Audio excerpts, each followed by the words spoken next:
We have traveled across the land, searching far and wide, but now the time has come to show off the mastery that we've gained across the regions of the Pokemon world.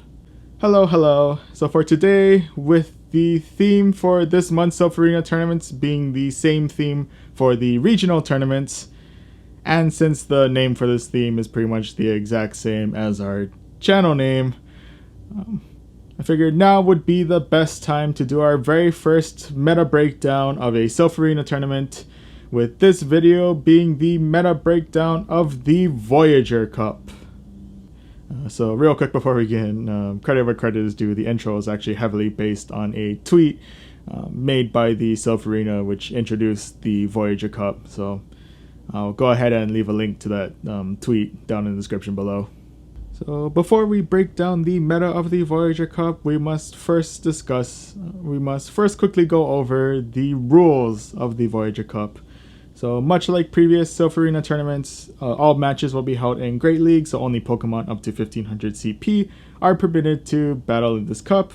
And you must bring a team of 6 and only 6 unique Pokemon for this tournament. So unfortunately you cannot bring a team of 6 Raichus, but you can bring 1 Raichu and 1 Alolan Raichu, since Alolan and Galarian forms of Pokemon count as their own separate species. Slightly related to the whole Alolan and Galarian form thing, in most cases, Silph Arena tournaments will also include some specific type restrictions, except for that one time where everything was based on colors. That was a thing.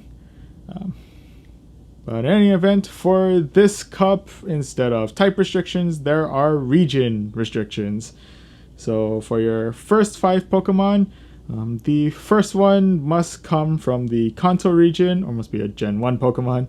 The second one must be Johto or a Gen 2 Pokemon. The third one must be from the Hoenn region. The fourth must be from the Sinnoh region. And the fifth one must either be from the Unova region, or must be an Alolan or Galarian form of a Pokemon, or must come from an unspecified region like Melmetal or Meltan. Finally, for the 6th Pokemon, this Pokemon is a Wildcard pick, so it can be from any region, but there are some specific Pokemon from each region that absolutely cannot be your Wildcard pick. So from the Kanto region, you cannot have Ivysaur, Venusaur, Hypno, Lapras, Dugong, Wigglytuff, and Mew as your wildcard. From the Johto region, you cannot have Azumarill, Skarmory, or Umbreon. For the Hoenn region, you cannot have Registeel, Altaria, Defense Form Deoxys, Swampert, Tropius, Medicham, Gardevoir, or Wishcash. For the Sinnoh region, you cannot have Bastiodon, Probopass, Cresselia, or Togekiss. And for the Unova / Alolan Galarian form / other, you cannot have Zweilous, Scrafty, Melmetal, Alolan Marowak, Jellicent, or Mandibuzz as your wild card. So now that we've covered the rules for the Voyager Cup, it is finally time to break down the meta. Now, while this meta ultimately looks like just an open Great League with a slight twist to it, Lorma96 from Game Press has actually provided an excellent graphic, which I'll go ahead and leave on screen right here. And this graphic basically shows the general core roles that you need to fulfill in order to create a well-balanced team for Voyager Cup, as well as which Pokemon from each generation fulfill each role. So this graphic will basically be what we will be referencing for the rest of the meta breakdown. And if you want to take a closer look at this graphic, I'll go ahead and have it linked in the description down below. So first up on the list are the fairy types, and when you're a type that's able to strike fear into the hearts of the most fearsome dragons, as well as the only type vulnerability to the dual type champions that are Sableye and Spiritomb, you definitely deserve your own spot in the Voyager Cup teams. Now when we are talking about fairy types in Great League, none of the other Pokemon quite stand up as well as Azumarill.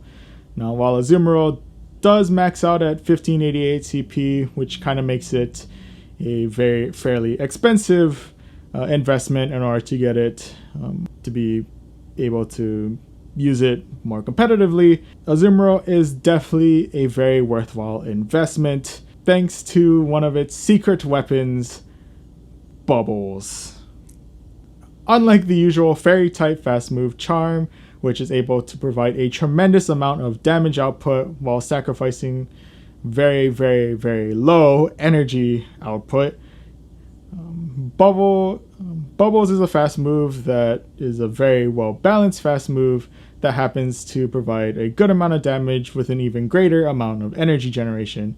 This basically means that Azumarill is one of the few fairy types that is actually capable of firing off its charge move probably more than once.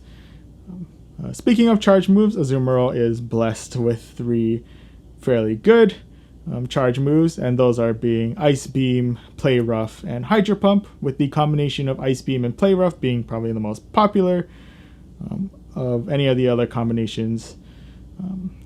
With it being that Ice Beam is capable of providing Azumarill with excellent coverage, especially against grass types, which with Azumarill being a water type, definitely good to have some coverage against grass types.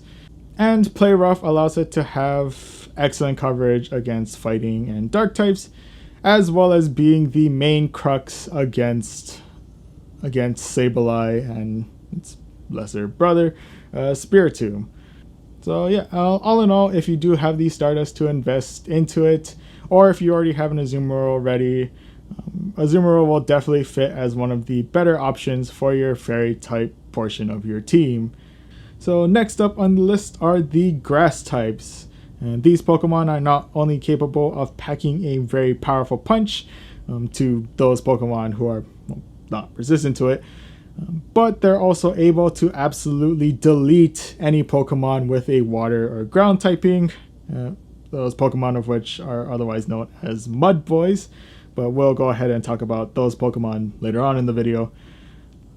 But for now, the most notable Pokemon in the grass type lists are Venusaur, Meganium, and Tropius. Now, Venusaur and Meganium do share some similar strengths that give them this field of importance.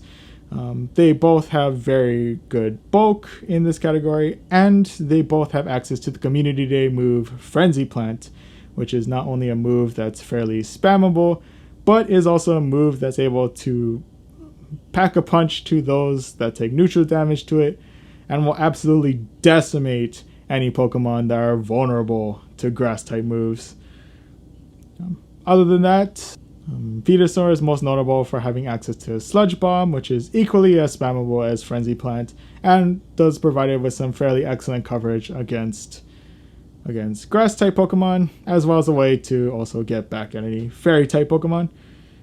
And Meganium has access to the charge move Earthquake, which, while that move isn't as spammable as Frenzy Plant or Sludge Bomb, it does provide it with very excellent coverage against any Pokemon that it's vulnerable to, most notably fire and poison types. Finally, on the grass list, we do have Tropius, who is a region exclusive Pokemon. So Tropius not only benefits from having a very good amount of bulk, but also benefits from having both good grass type moves as well as good flying type moves. To put it simply, Tropius can be described as one of the best anti-grass grass types. So now that you've chosen a really good grass type for your team, it is now time to choose a Pokemon that'd be really good to fight against any of your opposing team's grass types. That is unless you chose Tropius, who's already a fairly good anti-grass type. But in any event, for this category, we're focusing on the anti-grass Pokemon.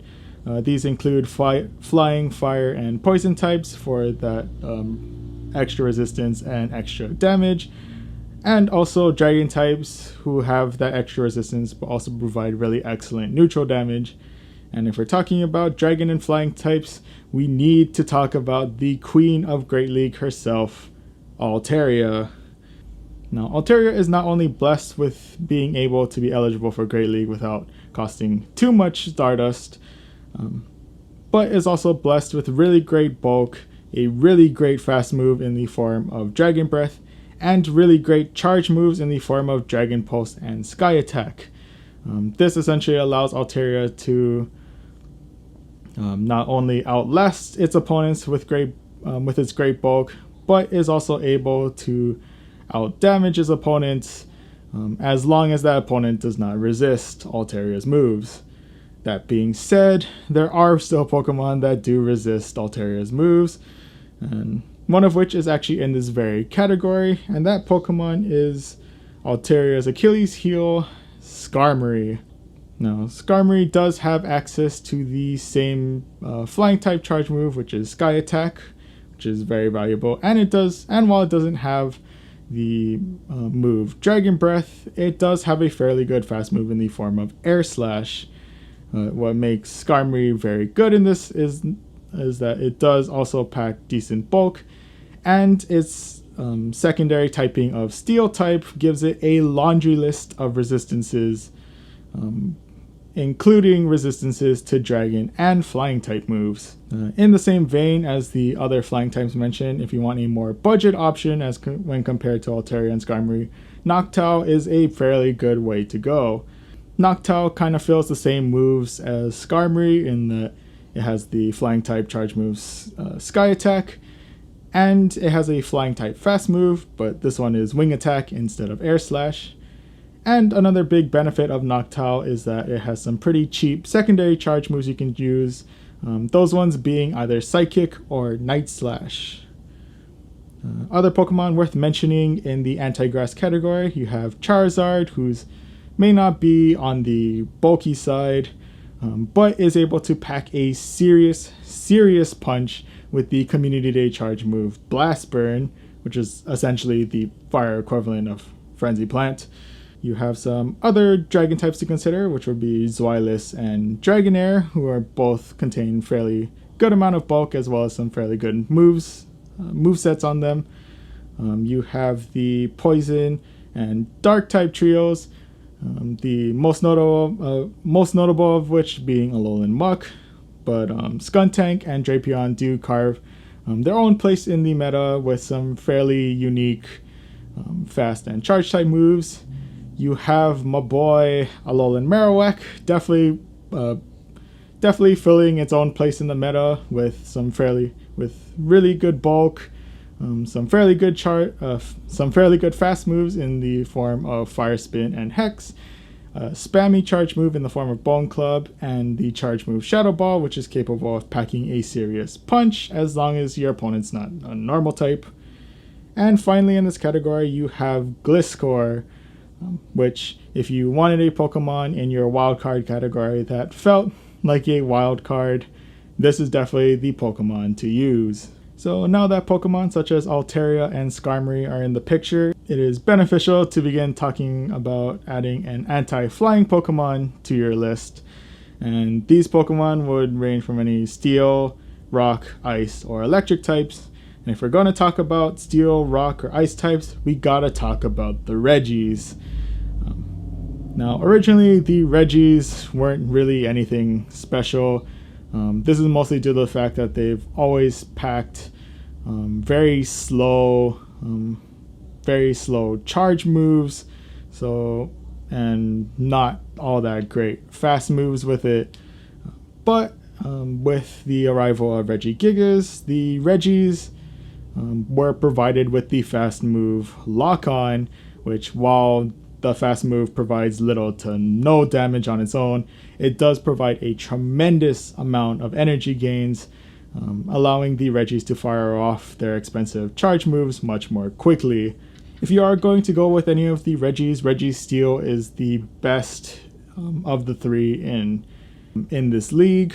But if you only have Regirock or Regice with Lock On and the moves as well, those are some very viable options as well. Going along with Steel types, Melmetal is definitely worth mentioning thanks to its mono Steel typing as well as its generally good bulk. And Melmetal also has some really good Electric and Rock type fast and charge moves, making it essentially a flying type killing machine. In the category of Steel and Rock type Pokemon, Bastion is probably your best bet as it is a wall of a Pokemon. It is worth noting though that Bastiodon is very expensive to get ready for Great League, since its max CP is pretty much just a little bit over 1500, so you pretty much have to max out your Bastiodon in order to get the most out of it. But if you do want a cheaper alternative to Bastiodon, Probopass does have a good amount of bulk as well, and does have some pretty spammy charge moves to go along with it. If you want to go for a more cooler approach, some ice type Pokemon that you can consider would be Lapras and Dugong, as they both have fairly good ice type moves as well as fairly good bulk.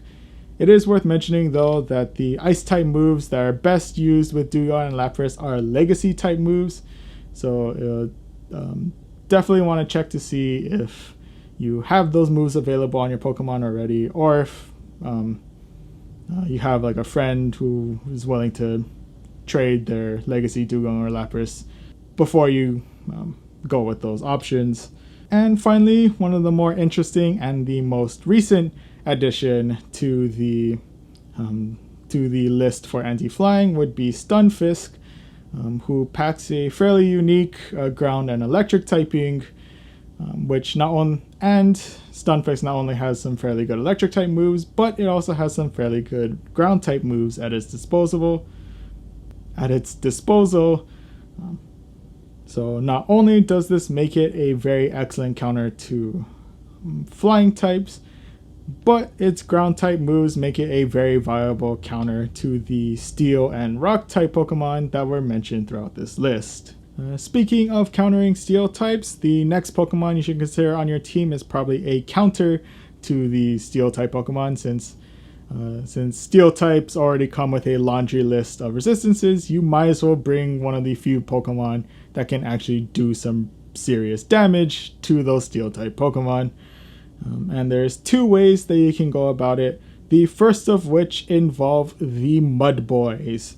So Pokemon such as Swampert, Wishcash, and Seismitoad are excellent counters to steel type Pokemon, thanks to their access to really good ground type fast moves, as well as some either really powerful or really spammy ground type charge moves. Swampert is also worth notable for having the Community Day charge move Hydro Cannon, which, while it may not be as powerful as Frenzy Plant or Blast Burn, is definitely just as spammy, if not even more spammy. And speaking of Wishcash, Wishcash does have the benefit of having the secondary charge move Blizzard, which, while its ground type moves may do absolutely nothing to flying types, Blizzard will definitely wreck any flying types that are not prepared for it. So the other option to consider as an anti-steel Pokemon would be fighting type Pokemon. And if we're talking about fighting types, we've got to talk about Medicham. Now, Medicham unfortunately caps out at 1431 CP at its maximum, so Medicham will definitely be one of the most expensive Pokemon that you will invest for Great League, but once you do, the payoff is definitely worth it. Thanks to its fighting and its psychic typing, it does have a lot of extra resistances, especially to its fighting type counterparts. And it does have access to really excellent fast and charge type moves, with counter being definitely one of the best fast moves at Medicham's disposal, or at any Pokemon's disposal. And with excellent charge moves such as Power Up Punch if you want to deal extra damage with your counter, or Dynamic Punch if you just want to do some generally good fighting type damage. Ice Punch, which gives it some extra coverage, especially against any flying types that it's going against, or Psychic if you want to really capitalize on its psychic typing. Speaking of psychic typing, the last thing you would probably describe this Pokemon as fighting type, Defense Form Deoxys does fit into this category, thanks to the fact that the only viable fast move that I can use is counter. Seriously, please do not put Zen Headbutt on Defense Form Deoxys. as of right now, Zen Headbutt is a no-go. But along with that, as an anti-steel option, you can put Thunderbolt onto Defense Form Deoxys in order to provide some pretty excellent neutral damage to any steel types that it may have to fight. Other than that, you do have some glass cannon options to consider in this list as well. You do have Machamp with counter, of course, as well as the fairly spammy Cross Chop and Rock Slide for some extra coverage. You do have Blaziken, which does have access to the very powerful Blast Burn as well as to a fairly spammy Blaze Kick. And the final option that you can consider out of this list is Scrafty, who can probably be considered as a fighting type who doesn't like other fighting types, considering it's a fighting and dark type, but beyond its weakness to its fellow fighting brethren, is very durable and has an excellent moveset.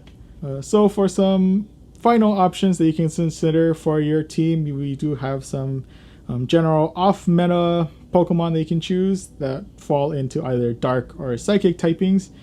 You can always go with an Umbreon or a Cresselia on your team, since both of them are known for having an insane amount of bulk to them. You can always choose Sableye for your team, who pretty much either takes neutral or resists damage from practically every typing, with the sole exception being fairy types. And you can always go with Hypno or Mew, both of which have a laundry list of moves at their disposal, so they definitely have a wide range of coverage.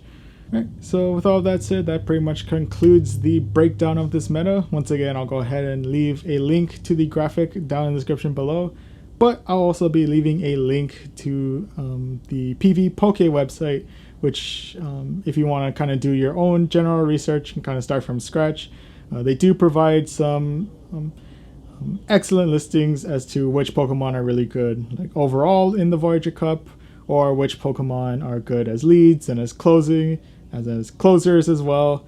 And they do provide some tools to run some fake battle simulations to kind of see how everything goes and all that.